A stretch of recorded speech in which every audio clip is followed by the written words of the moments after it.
আসসালামু আলাইকুম। অ্যাকচুয়ালি এই ব্রেস্ট ক্যান্সার হয় তখনই যখন আমাদের শরীরে ইস্ট্রোজেন হরমোন মাত্রাতিরিক্ত বেড়ে যায়, তখন আমাদের এই ব্রেস্টে টিস্যু বাড়তে থাকে। এই ইস্ট্রোজেন হরমোনই ফিমেলদেরকে মেলদের থেকে আলাদা করে। অ্যাকচুয়ালি ফিমেলদের বৈশিষ্ট্যের হরমোনই হচ্ছে এই ইস্ট্রোজেন হরমোন। আর এই ইস্ট্রোজেন হরমোন হিউম্যান বডিতে প্রচুর পরিমাণে বেড়ে গেলে ক্যান্সার সেল বিল্ড করতে পারে।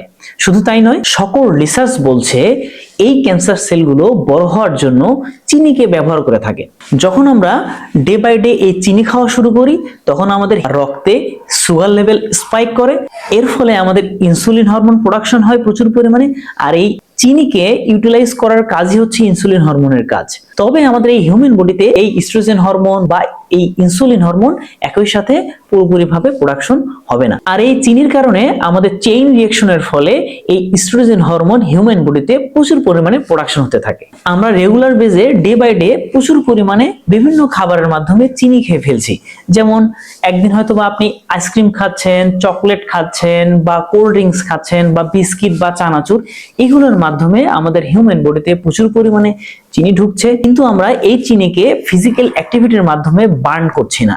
সুতরাং এই চিনি আমাদের মাসেলে জমা হচ্ছে, এর ফলে আমাদের ফ্যাটি লিভার সহ, ক্যান্সার সহ।